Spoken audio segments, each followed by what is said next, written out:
નમસ્કાર, good morning. આપ જોઈ રહ્યા છો જીએસટીવી ન્યૂઝ અને આપની સાથે હું છું ધ્વની. ગુજરાતમાં અનેક જિલ્લાઓમાં વરસાદી માહોલ છવાયો છે, ત્યારે દક્ષિણ ગુજરાતના અનેક વિસ્તારોમાં ભારે મેઘ ખાંગા થયા છે.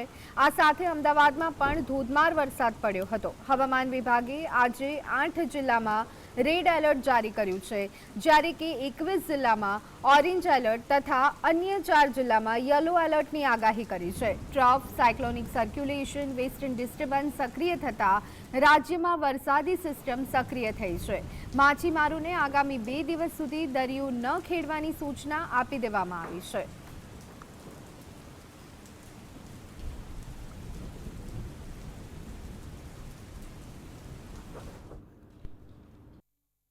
इसमें हमारा जो सिस्टम है, अभी 4 सिस्टम हम लोग देख पा रहे हैं.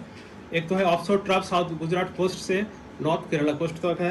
दूसरा एक सीआर जोन है 20 डिग्री नॉर्थ में परसिस्ट कर रहा है.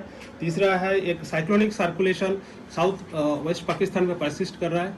और एक WD परसिस्ट कर रहा है 72 degree east and 32 degree north में. सर, अहमदाबाद गांधीनगर में क्या रहेगा? अभी हम लोग अहमदाबाद के लिए जो फोरकास्ट दे रहे हैं, ओकेजनली हेवी रेनफॉल का वार्निंग है, उसके साथ लाइट टू मॉडरेट रेन तो रहेगा. તો આજ અંગે વધુ અપડેટ મેળવી લઈએ. અમારા સંવાદદાતા અનિલ ન્યૂઝ રૂમથી અમારી સાથે જોડાઈ ગયા છે. અનિલ, અહીંયા કહી શકાય કે અનેક સિસ્ટમ સક્રિય થઈ છે. કેટલાક રાજ્યમાં યલો એલર્ટ, કેટલાક રાજ્યમાં રેડ એલર્ટ. શું વિગતો? સૌથી પહેલા માહિતી થોડી અપડેટ કરીએ તો રાત્રે 2 વાગ્યા સુધી, એટલે કે 15મી તારીખે સવારે 6 થી રાત્રે 2 વાગ્યા સુધીના જે આંકડા સ્ટેટ ઇમરજન્સી ઓપરેશન સેન્ટર તરફથી મળ્યા છે તે પ્રમાણે લગભગ 212 તાલુકાઓ છે. લગભગ તમે સમજો તમામ તાલુકાઓમાં વરસાદ 1 mmથી લઈને લગભગ 14 ઇંચ સુધીનો વરસાદ જે છે તે નોંધાયો છે. જો આંકડાઓની તમને વાત કરું ધ્વની, તો સ્વાભાવિક છે કે લગભગ 4 તાલુકાઓ એવા છે જ્યાં 4 ઇંચથી વધારે, એટલે ક્યાંક 14 ઇંચ, ક્યાંક 7 ઇંચ, ક્યાંક 5 ઇંચ, તો ક્યાંક 4 ઇંચ જે વરસાદ છે તે નોંધાયું છે. 100 જે છે તાલુકાઓ એવા છે, 100 થી 120 તાલુકાઓ જ્યાં 1 ઇંચથી લઈને લગભગ 4 ઇંચ સુધીનો વરસાદ નોંધાયો છે અને બાકી નોર્મલ છે. સૌથી વધારે જે સ્થિતિ દેખાય છે તે દક્ષિણ ગુજરાત, આદિવાસી વિસ્તારો જે આપણા ડાંગ, છોટાઉદેપુર, નર્મદા એ વિસ્તારો, એ સિવાય તમે ભાવનગર, અમરેલી એ વિસ્તારોમાં આવો તો ત્યાં સૌથી વધારે વરસાદ જે છે દેખાય છે.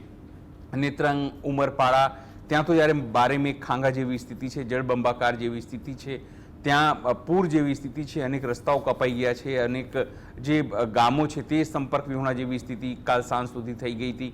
પછી વરસાદનું જોર ઓછું થયું એટલે થોડી સ્થિતિ કંટ્રોલમાં આવી. એ સિવાય જે વાત કરી, જે પ્રમાણે હવામાન વિભાગે જણાવ્યું છે તે પ્રમાણે ગુજરાતમાં આમ તો ટોટલ કેરલાથી લઈને નોર્થ પાકિસ્તાન સુધી, એટલે કચ્છના દક્ષિણ કચ્છ સુધી 5 જે અલગ અલગ સિસ્ટમ છે વરસાદની તે સક્રિય છે.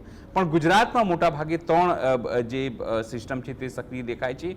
એક ઓફશોર ટ્રફની વાત કરવામાં આવી છે. ઓફશોર ટ્રફ એ એવા પ્રકારની સિસ્ટમ હોય છે જાણે જે દરિયાની અંદર જે પ્રકારે મોજા આવતા હોય છે, એટલે રહીને વરસાદ આવે, પણ જ્યાં ખાબકે ત્યાં 8-10 ઇંચ વરસાદ એકસાથે ખાબકી શકાય, જે રીતે દક્ષિણમાં જે વરસાદ થઈ રહ્યું છે તે પ્રમાણે. એર સાયક્લોનિક સર્ક્યુલેશનની વાત કરીએ તો મધ્ય ગુજરાત અને ઉત્તર ગુજરાતમાં જે રીતે ધીરે વરસાદ અત્યારે ચાલી રહ્યું છે, ધીરે ધારે વરસાદ છે, ઈચ્છિત વરસાદ નથી પડી રહ્યું, જરૂરથી વરસાદની સ્થિતિ બને છે પણ પવન એને ખેંચી લઈ જાય છે, એવા પ્રકારની સ્થિતિ છે. હજુ ગઈકાલે જે રીતે વરસાદ વરસ્યો છે તેને લઈને અને આજને લઈને જો વાત કરીએ તો નિશ્ચિત સારો વરસાદ પડવાની સંભાવના છે. પણ સમગ્ર અમદાવાદમાં અને ગ્રામ્ય વિસ્તારમાં પણ તો તમે જુઓ તો એક સરખો વરસાદ નથી પડ્યો. અમદાવાદમાં પણ શાહીબાગ અને પૂર્વ વિસ્તારોની વાત કરીએ તો ત્યાં વરસાદ પડ્યો છે, પણ દક્ષિણ અને ખાસ કરીને પશ્ચિમી અમદાવાદની વાત કરીએ તો ત્યાં એટલો વરસાદ નથી પડ્યો, જે આંકડો સાબિત કરે છે.